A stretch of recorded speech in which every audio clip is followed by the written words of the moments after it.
Well, here we go again. Just a short continuation on my taillight video. Once I got all done, I thought, it would probably be a good idea to maybe just throw the battery in the charger for overnight and actually turn the lights on and see what worked. So when I did that, the left-hand taillight was out. One of the license plate lights was out. One of the backup lights was out. And one of the marker lights was out. You'd almost think when somebody's going to complain about the engineering that they might have checked that all first before they put it in, wouldn't you? Anyway, 3 of them were bulbs, and that backup light there was a ground. So nothing real severe. So I'll bring you back in a little bit and show you what I've been up to with this disaster. Before I get carried away and move up to the front, I kind of switched gears and thought, might as well put the back glass in. I got the seal kit for it, and the seal kit is really thin. It's only about 3/8 of an inch wide. It's not much of a kit, to be honest with you. So did a dry run on the glass, put it out, and discovered, well, I knew there was a curve in this. Never really looked at the glass until we set it into place. And of course, the glass is flat. Yeah, we're back to the general again, but life is. So what we did is put the glass in place with the seal kit. Had this side anchored in over here. And then, who can work on cars without having an old shower rod in stock?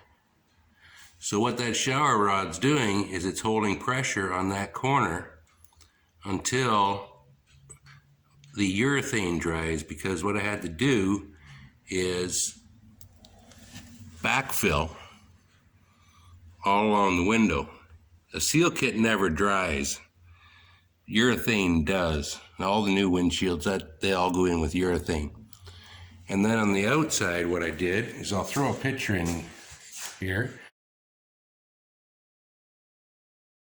I masked this all up before we did it. We then ran a little wee bead of urethane all the way around to make it look decent. And I've got a little bit of cleanup tomorrow. You can see some marks there, but that's no big deal considering nothing fits. So anyway, it's a good thing I got a buddy down the road that been doing glass for about 40 years. Worst part is, he's decided he's retired. Anyway, we'll take you up the front, have a look-see up there. This is another one of those only taking hour jobs. Took 4 or 5, something like that. So what I found, I'll take you over the other side. And you won't be able to see it from up here, I don't think. If you look way down in there, there is a rad hose down there. And the outlet from the radiator looks like a 90-degree sweep elbow for an 1.5 inch ABS pipe, if you know what that is. And way down there, there is a clamp, believe it or not. Anyway, got this all in. No major scratches and chewing of the paint, anything like that. Got the belts on, all tightened up, fan on. Life was good. Until I realized I didn't put the shroud extension on. So I ended in the power steering pump, the alternator, backed them both off, took the fan off, put the extension on, and we're back in business. So I'm going to crawl underneath and I'll show you what I did under there. So laying in the bottom side of the car, looking up, This is the big vacuum tank, which is supported directly off of the frame. And then these are the mounts for the rad support. And I'm not sure if you'll be able to see it enough or not.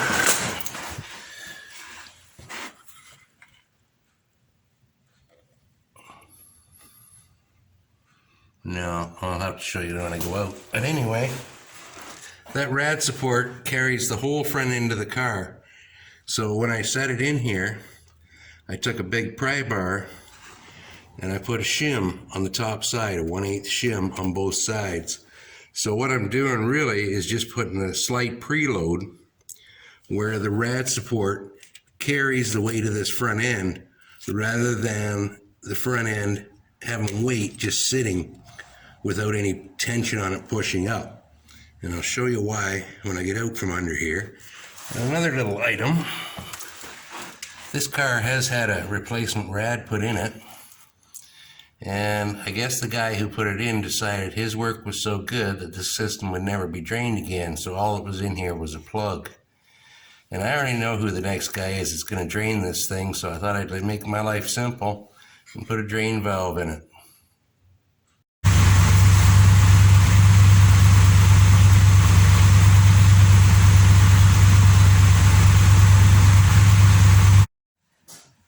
I was suffering some camera operator issues, so we're going to try this again. Back up in the top side, you can see 2 of the bolts there, and there's a third way down in the bottom there buried. That is what mounts the rad support to the front clip, and it actually carries all the weight. So when I was talking about putting pre-tension on it or whatever, that's where it's transferred to. And that should keep the nose of this car from settling down again. So the front end's pretty much all back together. And the reason I did all that is because I don't want to have door gap issues again. So when these doors go on, my gaps should be right on, and they should stay that way. So the weatherman's told me my next 3 days are rain. So I have started to peel the carpet out of this.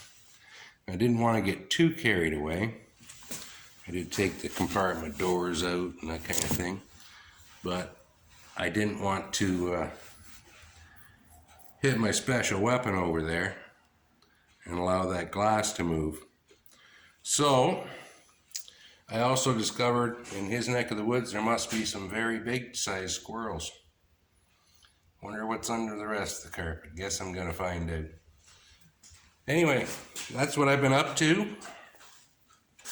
I guess it'll be mostly interior work this week. So until next time, thanks for watching, and we'll catch you later.